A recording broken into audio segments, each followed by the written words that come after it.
O sequestro e o assassinato de Ana Lídia Braga, de 7 anos, completaram 50 anos este mês. O caso, que chocou os moradores de Brasília, até hoje é cercado por mistérios.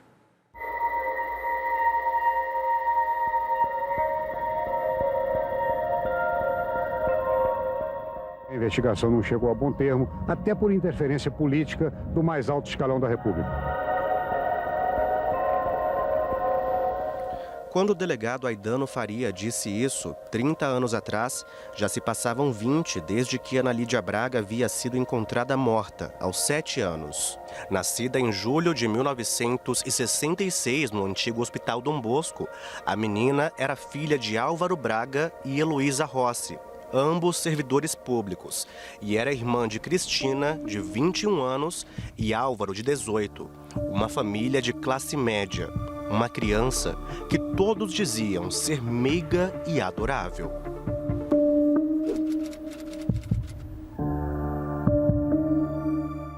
Foi na tarde do dia 11 de setembro de 1973 que Ana Lídia foi vista pela última vez. Ela foi deixada pelos pais na porta da escola onde estudava, o Colégio Madre Carmen Salles, aqui na L2 Norte. Só quando a babá foi buscar Ana Lídia é que o desaparecimento foi percebido. O colégio fica a poucos metros do prédio onde ela morava com a família, na quadra 405 Norte. Um rapaz alto, jovem e de cabelos castanhos. Essa foi a descrição que o jardineiro fez do homem que teria buscado a menina na escola. Características semelhantes à de Álvaro Henrique, o irmão de Ana Lídia.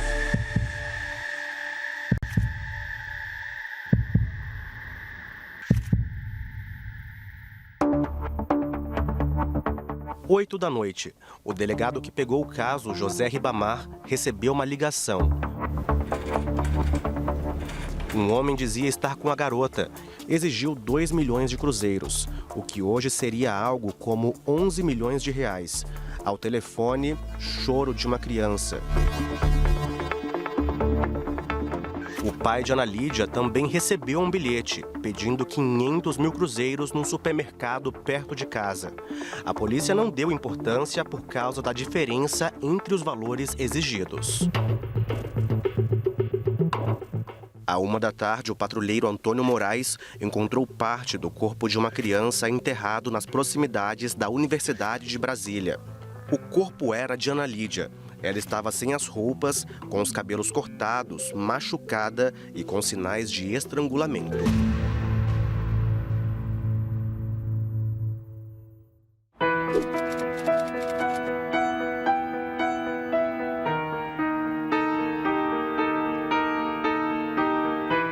Não se passaram 48 horas do desaparecimento e Ana Lídia era sepultada no Campo da Esperança, sob forte comoção popular.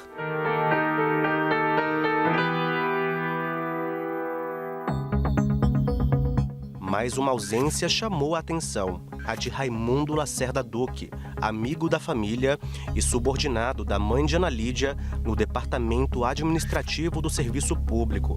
A justificativa dele: tinha viajado para Anápolis para visitar parentes. Com base no depoimento do jardineiro, ainda em 1973, a polícia começou a investigar o irmão de Ana Lídia, Álvaro Henrique e Raimundo Duque. A suspeita é que eles teriam planejado o sequestro para conseguir dinheiro e pagar dívidas com traficantes. A denúncia do Ministério Público diz que Ana Lídia foi morta por asfixia, sufocamento e que foi violentada sexualmente quando já estava morta.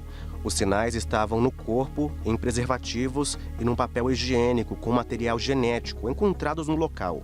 Ana Lídia foi enterrada em uma vala rasa, aberta por uma haste de madeira. Sobre o corpo, uma leve camada de terra.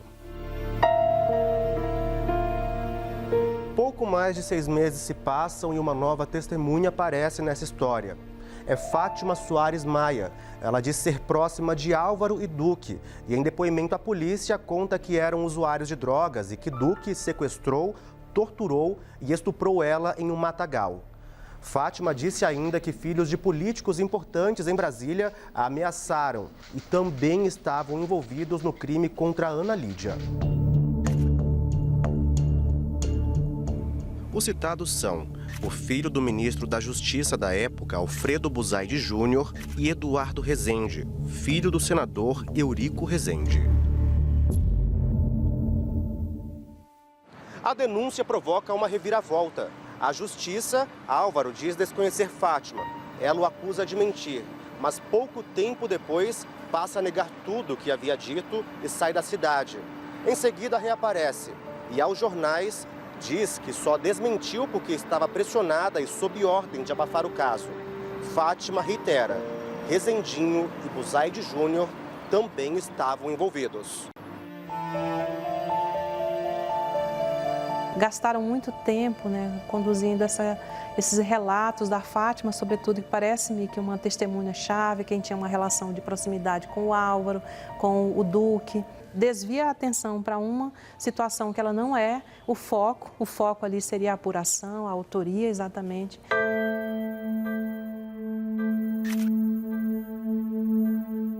Os investigadores não encontram provas suficientes para incriminar Buzaide Júnior e Rezendinho. O Ministério Público pede à Polícia Federal que investigue o tráfico em Brasília, mas o Ministério da Justiça proíbe. Se houve um tipo de proteção, se houve uma proteção, automaticamente a gente já diz que outras pessoas estariam envolvidas.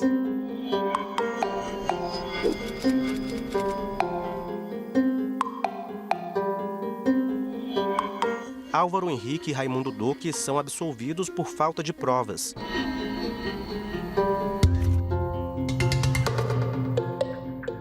O processo Ana Lídia continua envolto em mistérios. Aqui no Memorial do Tribunal de Justiça, o primeiro volume original deste longo documento está guardado nessa caixa de vidro que vai ser aberta agora. São cerca de 200 páginas na primeira edição de um longo processo, quase todas amareladas por causa do tempo que resistiram. A reabertura de processo não é algo tão simples, Existem normas processuais que impõem a necessidade de novos elementos, de novas provas, de novos indícios. Se houve uma absolvição de mérito, ou seja, se aquele suspeito inicialmente indiciado, denunciado e depois absolvido, por exemplo, num tribunal do júri, aquela sentença não pode ser revista contra ele próprio. A gente não tem essa figura no direito brasileiro. O nome de Ana Lídia foi dado a um dos lugares mais icônicos da capital federal, um parque dedicado às crianças, que já existia quando a menina foi morta.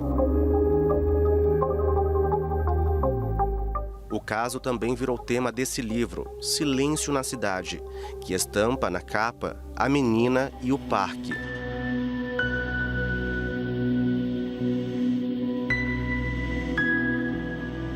O túmulo de Ana Lídia é, até hoje, um dos mais visitados do Campo da Esperança, o cemitério da Asa Sul de Brasília. E a história da menina se transformou em um símbolo de fé. Uma legião de pessoas acredita que Ana Lídia é capaz de fazer milagres.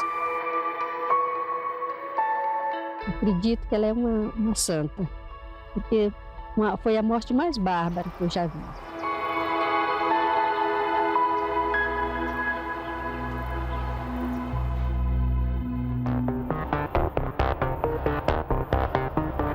São 50 anos de dúvidas, 50 anos sem respostas. E a pergunta continua sendo a mesma. Quem matou Ana Lídia?